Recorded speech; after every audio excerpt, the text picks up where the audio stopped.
The story you are about to hear is true. The names have been changed to protect the innocent. Fatima Cigarettes, best of all king-size cigarettes, brings you Dragnet on both radio and television.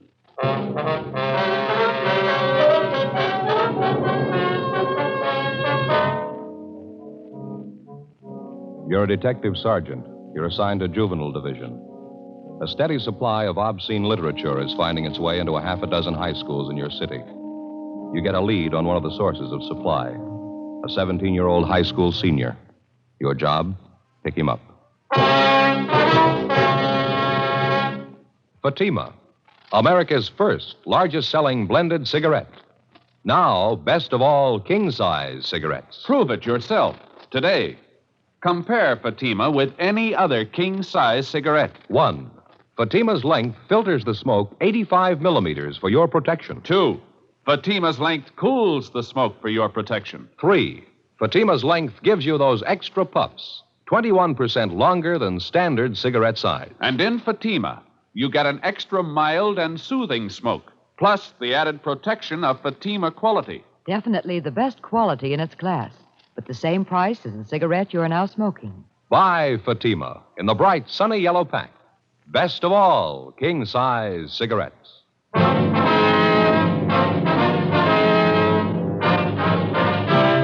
Dragnet, the documented drama of an actual crime. For the next 30 minutes, in cooperation with the Los Angeles Police Department, you will travel step by step on the side of the law through an actual case transcribed from official police files. From beginning to end, from crime to punishment, Dragnet is the story of your police force in action.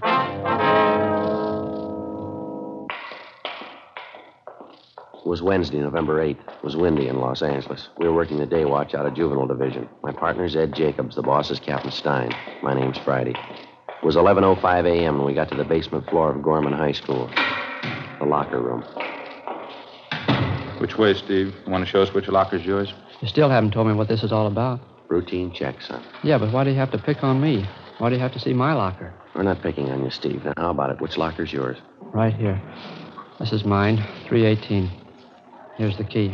No, you open it, Steve. Just a couple of personal things of mine, that's all. Mm-hmm. All right. I'll open it.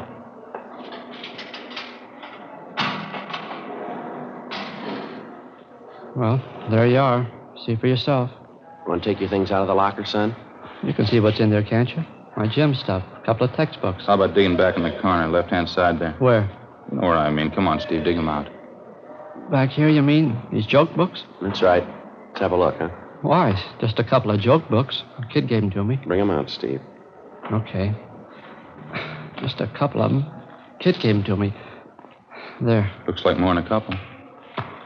That's what you call a joke book, Steve? That's what the kids call them, yeah. Some of them are a little dirty. Not so bad, though. They're filthy, Steve, and you know it. Now, where'd you get them? I told you. Kid gave them to me. Who? What's his name? Oh, some kid around school. I don't remember right now. Gave you these books for nothing? Sure. I had a couple he wanted. We traded off. A lot of the kids have them. They trade them around.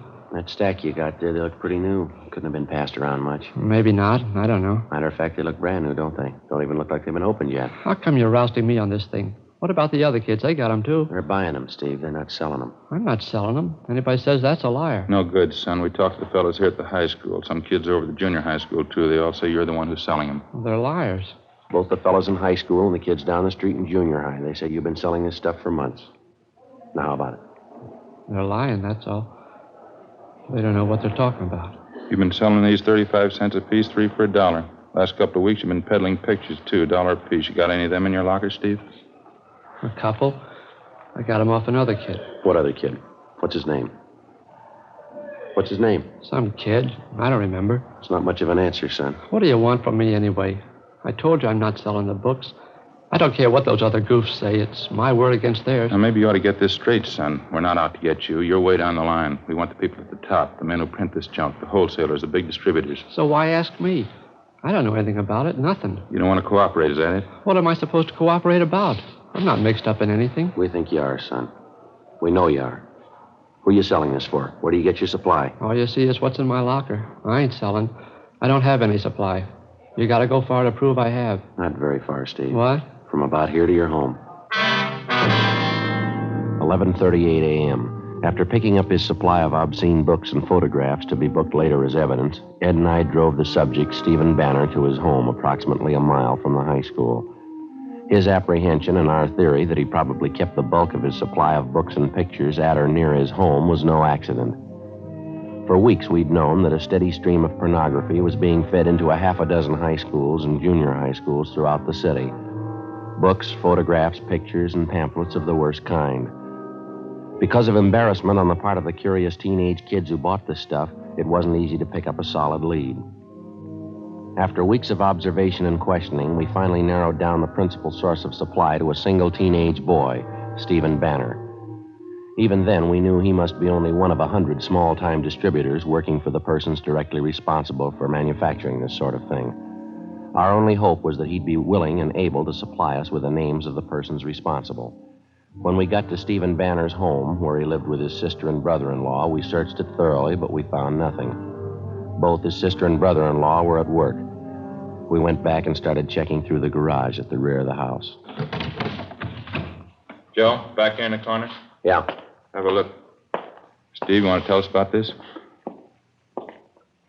Yeah. These books here? These pictures, case full of them? Yeah. Well, how about it, son? Your sister and brother-in-law know about this? No, they don't know anything. I didn't think you'd find them. Well, you ready to tell us about it? My sister going to have to find out? I don't know, Steve. It's going to be pretty hard to keep it from her. Yeah, I guess so. Who's the contact, son? Where'd they come from? Charlie Freiberg. Only the books, though. Pictures came from another guy. It's a long story. Well, we got the time, son. Who is this Freiberg? Met him downtown one Sunday, Penny Arcade on Broadway. Me and this other kid were in there, Bud Spencer. Freiberg came up, started to talk to us. All right, go on.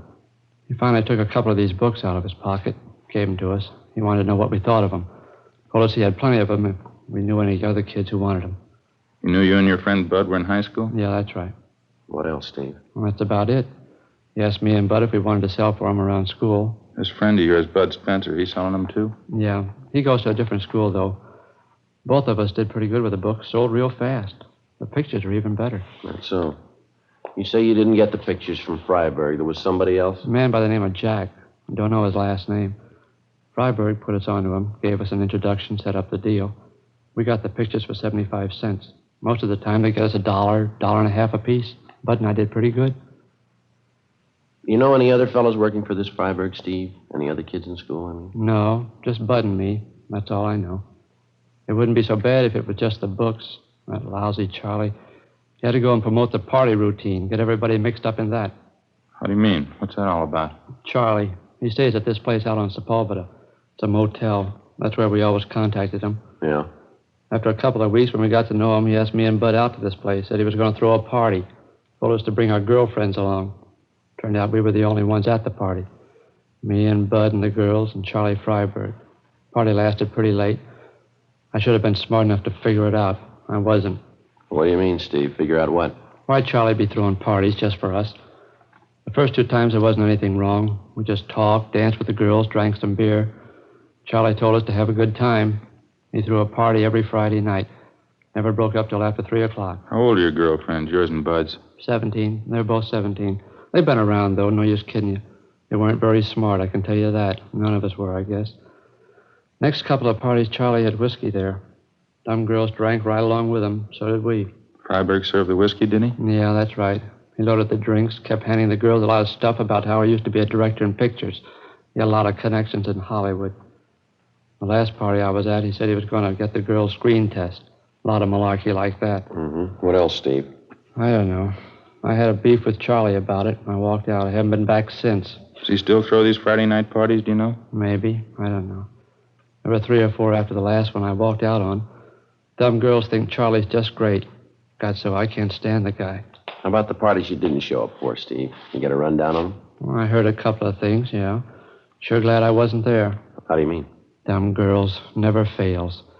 The oldest line in the world. They still go for it. What's that? Tell them you're going to get them in the movies. We continued questioning the subject, 17-year-old Stephen Banner. He gave us a full description of the man who'd been selling him the books, Charles Freiberg, and also a description of the man known as Jack, the one who'd been supplying him with pictures and photographs. In addition, he gave us the addresses of the two men, a fair description of Freiberg's car, no license number, and the names and addresses of the two girls he and his friend had taken to Freiberg's parties. 1:20 p.m. Ed and I took the case of obscene books from the garage, loaded it in the back seat of our car, and Stephen Banner directed us to the high school attended by his friend Bud Spencer. We picked up the Spencer boy and drove him and Banner downtown to Georgia Street Juvenile, where we booked them in on 700B, Welfare and Institution Code, lack of supervision. We drove to the motel out on Sepulveda, but the suspect, Charles Freiberg, had moved out 5 days before, no forwarding address. It wasn't a dead end, though. From his motel registration card, we got the description and license number of his car. On the way into the office, we checked out the address of his confederate, the man known as Jack. He'd moved the same day as Freiberg, no forwarding address. Back at the office, DMV got a make on the license number for us. The car registered in Freiberg's name, 239 West 92nd Street. We went down to R&I and pulled the package on the suspect. 3:40 p.m. Last address on him was 3 years old.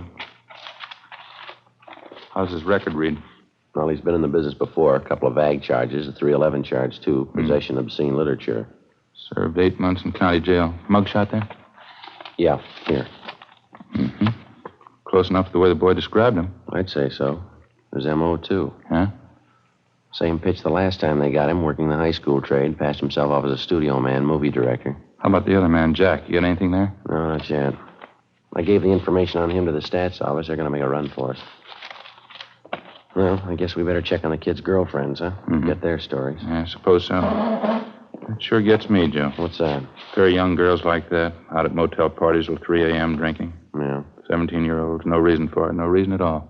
Well, I can think of one that might do. Huh? Their parents. We checked out the suspect's address furnished us by DMV and also the information from the R&I package. They went nowhere. We had a second interview with Stephen Banner and his friend Bud Spencer. We showed them Freiberg's mugshot, and both of them identified it. We got out a broadcast and an APB on him. 4:12 p.m. Together with policewoman Doreen Statesel, Ed and I drove out to interview the two teenage girls involved, a Dorothy Ryan and a Laura Osborne.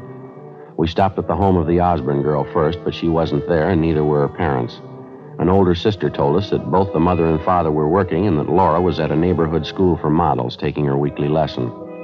We checked at the modeling school, a converted second-floor social hall, where we finally located the girl, a tall brunette, dark eyes, fair complexion. The heavy makeup didn't do much to hide her age. While the modeling lesson went on, policewoman Statesel, Ed, and I talked to the girl off in one corner of the hall. Your friend, Steve Banner, he took you to those parties at Mr. Freiberg's place? That's right. Very nice man. He was always nice to Dorothy and me.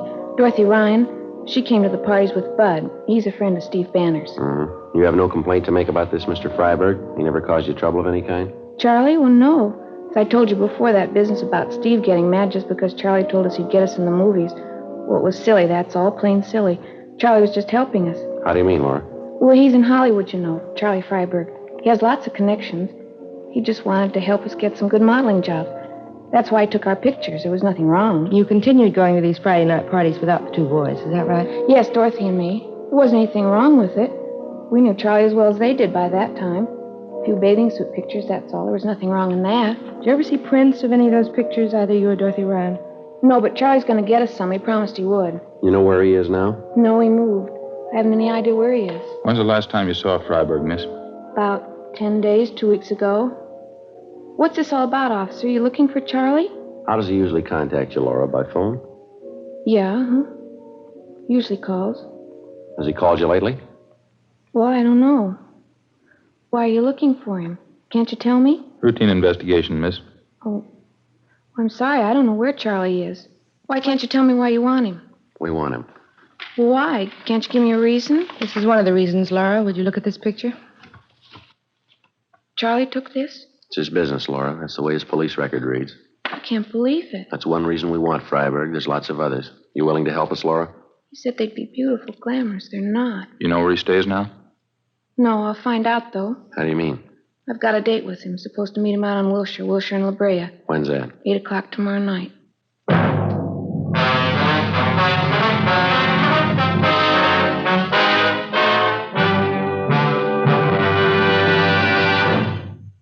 listening to Dragnet, authentic stories of your police force in action. Compare Fatima with any other king-size cigarette. 1. Fatima's length filters the smoke 85 millimeters for your protection. 2. Fatima's length cools the smoke for your protection. 3. Fatima's length gives you those extra puffs, 21% longer than standard cigarette size. And in Fatima, you get an extra mild and soothing smoke, plus the added protection of Fatima quality. To show our confidence in Fatima, we make this money-back guarantee to every king-size cigarette smoker. Buy a pack of Fatimas. Enjoy Fatima quality, extra mildness, and superbly blended tobaccos. If you're not convinced Fatima is better than the king-size cigarette you're now smoking, just return the pack and the unsmoked Fatimas before August 1st, 1952, and we'll give you your money back plus postage. Fatima, Box 37, New York 1. Remember, each king-size Fatima gives you an extra mild and soothing smoke, plus the added protection of Fatima quality. Switch to Fatima today. Best of all, king-size cigarettes.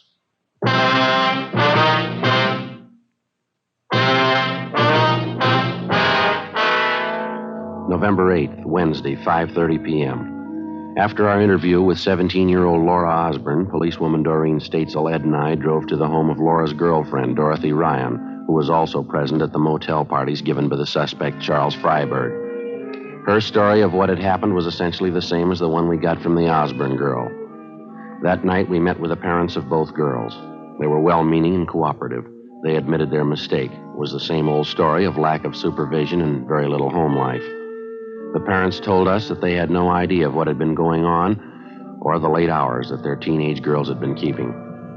Besides promising closer supervision of the girls, they told us they would notify us immediately if the suspect, Freiberg, made any attempt to contact their daughters. 6:25 p.m. We got back to the office, put in a call to Stephen Banner's home, and notified his sister and brother-in-law that the boy was being held for further interrogation. We also notified the parents of Bud Spencer. The following morning, Ed and I went across the street to the district attorney's office, presented our case, and a warrant was issued on Charles Freiberg for 702 WIC, contributing to the delinquency of a minor. At 7 o'clock that night, Ed and I staked out on a cocktail lounge near the intersection of Wilshire and La Brea, the place where the suspect had told Laura Osborne to meet him. 7:30, 7:45. We waited. Think maybe we're in business, Joe. What? Down the corner there, waiting for the signal to change. Dark suit, dark hat. Yeah, could be. Crossing over now, heading for the bar. All right, let's go.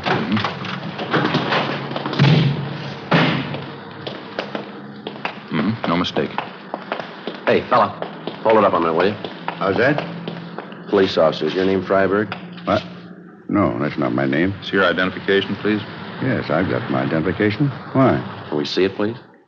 Why, what do you want? Your identification. What for? I haven't done anything. Let's go, mister. Talk about it downtown. Now, wait a minute. Just a minute. I don't want any trouble. I'll show you. There. Driver's license, the rest of my stuff. Charles Freiberg. It's an old address, isn't it? Yeah, haven't had time to change it. Just got back in town. What's the matter, anyway? Where you staying, Freiberg? No place. I just got back in town. I told you that. Not staying any place yet. No connections at all. Where's your car? I don't have one. Haven't had one for a year. I sold it. Look, how about filling me in? What do you want with me? You want to step over here, Freiberg, out of the way? All right. Just like to know what's going on, that's all. I'd like to see what you're carrying in your pockets. Take everything out, please, one pocket at a time. What is this, a shakedown? You can start with your coat pockets. All right. There.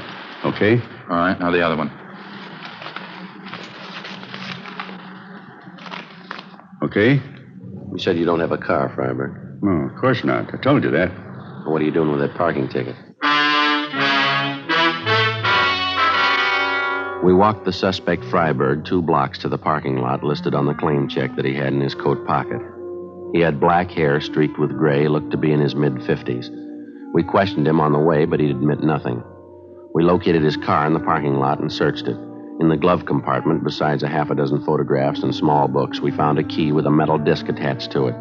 Stamped on the disc were the words West Side Studios, number 23. Freiberg refused to identify the key. He refused to admit a thing. We walked him back to our car, and together the three of us headed out for the old West Side Studios just off Jefferson Boulevard. On the way, we tried again to question the suspect, but we got nowhere. He refused to answer even the simplest questions.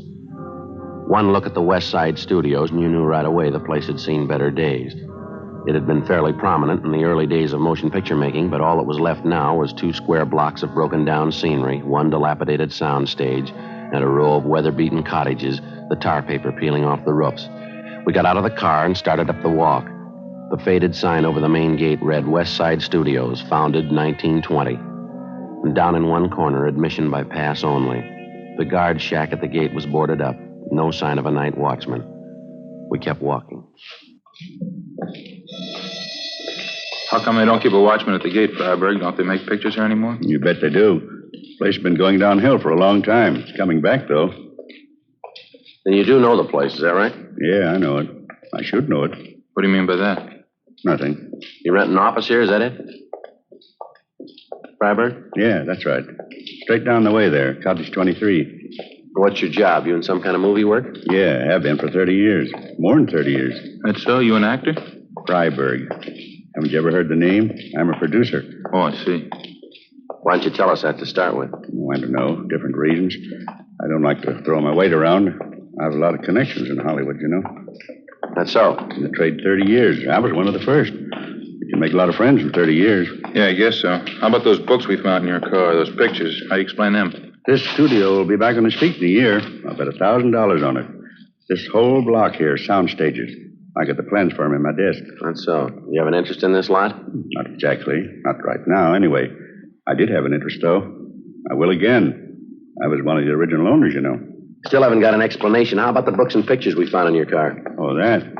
Nothing to explain, is there? Just a few gimmicks I picked up. You know a boy by the name of Stephen Banner? Banner? No, I don't think so. Why? How about Bud Spencer? You know him? No. I knew a George Spencer once. Actor. That was back in the old days, though. How about Laura Osborne, Dorothy Ryan? You know them? No, it's pretty hard to say. You know, Sergeant, over the years in this business, especially, you meet an awful lot of people. Well, these are fairly recent. You ought to remember them. They're just kids, 17-year-olds. No, afraid I don't recall the names. Soundstage Bell. We got a company over there doing some shooting tonight. Television films. They make them too fast. Trade's not like it used to be. Quality, that's what we went after. Gone now. It's all gone. West Side will do it again, though. You can bet on that. We're coming back. Look, how about leveling, Freiberg? You know why we picked you up. You know why we're out here. Just it. I don't know why. Oh, say, look across the road. That's set over there. The old greenhouse there, it's a colonial mansion. Weather's faded the colors a little. Typical old southern estate now, you know. We shot some beautiful footage there. Picture's a classic in its own right. Maybe you remember it.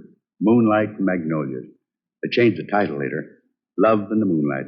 Beautiful thing. You ever see it? No, I don't think so. I couldn't tell you how many beauties we turned out that year. I was a young fella then. Song and strife. Moonlight and Magnolias. Little orphan girl. Sweetheart of the campus.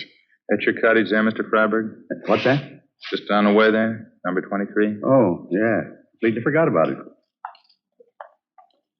I hope you'll excuse the way it looks. I haven't been able to find good accommodations in town. I've been staying at the office. We have a little couch there. I sleep on that. We have a hot plate, too. Good enough to boil the coffee in the morning. Mm-hmm. How come you couldn't find space in town? The hotels aren't that rushed, are they? Well, the ones I'm used to staying at, yes. I'd just soon camp here at the studio than stay at one of those places downtown. Say, wouldn't you like to see the rest of the lot? Pretty interesting if you've never seen a real movie lot. I mean, a high-class one. We've seen them, Mr. Freiberg. We'd like to check your office. Oh, all right. This is it. Cottages need a good coat of paint, of course. It'll all be done pretty soon. West Side is going to come back strong. You can bet on that. Yeah, I guess so. Uh-oh. Watch it on that first step there. It's loose. Have to call maintenance and get that fixed. Yeah, it's all right.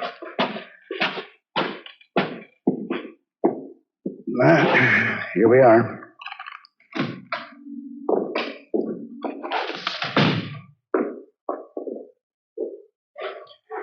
Well, as you can see, the office isn't very much. What is it you wanted, gentlemen? You want to check that cabinet there, Ed? I'll take a look through these cases over here. Okay.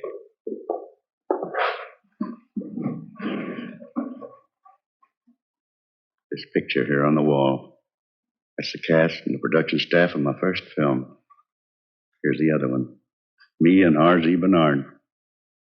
He autographed the picture for me, Bernard himself.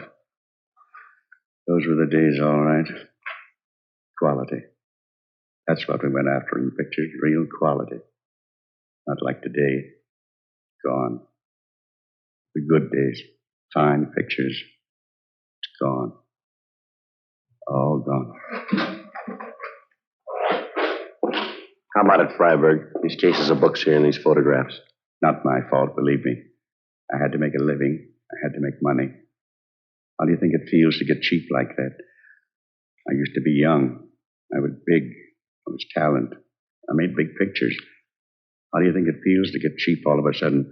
Cheap enough to do this kind of thing? Nobody forced you. It was your choice, mister. It wasn't my choice. You're wrong. All I want to do is make pictures. There isn't a chance anymore, not like the old days. You need hundreds of thousands, millions. It's gone. It's all gone. Had to eat. Had to put clothes on my back. You admit you're responsible for this? Books, pictures, working in the high school trade, kids like Steve Banner, Bud Spencer? After 1935, I couldn't get a job. I didn't want this. I had to do it. I'm ashamed. Who wouldn't be? I had to eat. It was the only way. I had to live. There's honest jobs to be had. How about this man named Jack? He was in with me. He was my cameraman back in the old days. You can't blame him either. He had to live, too. You willing to come downtown with us? Give us a statement? Yes, all right, anything. How about the party with the two girls, Laura Osborne, Dorothy Ryan? I took some pictures, that's all. I didn't harm them. Not in any way. You had it wrong, Freiberg. You know that. Yeah, I know. Just to have the kids there made you remember the days in your life. Best days in anybody's life. What so? When you used to have money. When you used to be young.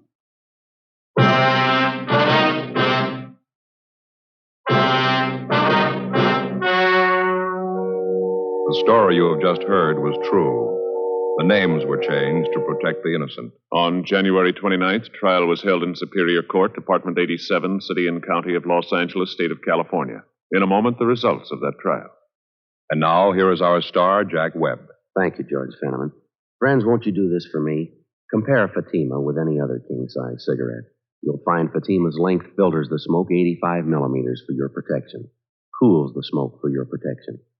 Fatima's length gives you those extra puffs, 21% longer than standard cigarette size. And you get an extra mild and soothing smoke, plus the added protection of Fatima quality. That's why I'd like you to buy Fatima.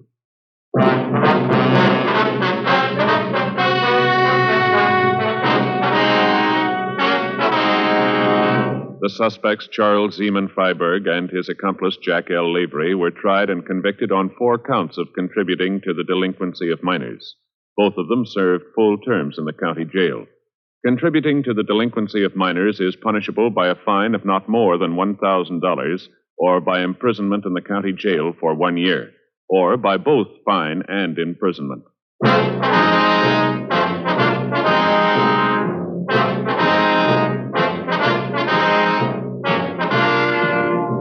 You have just heard Dragnet, a series of authentic cases from official files.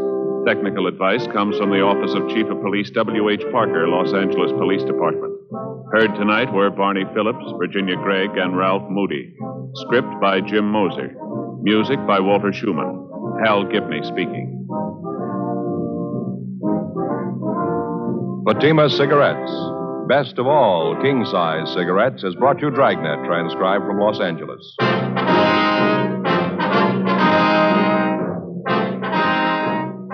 Now it's Counter Spy on NBC.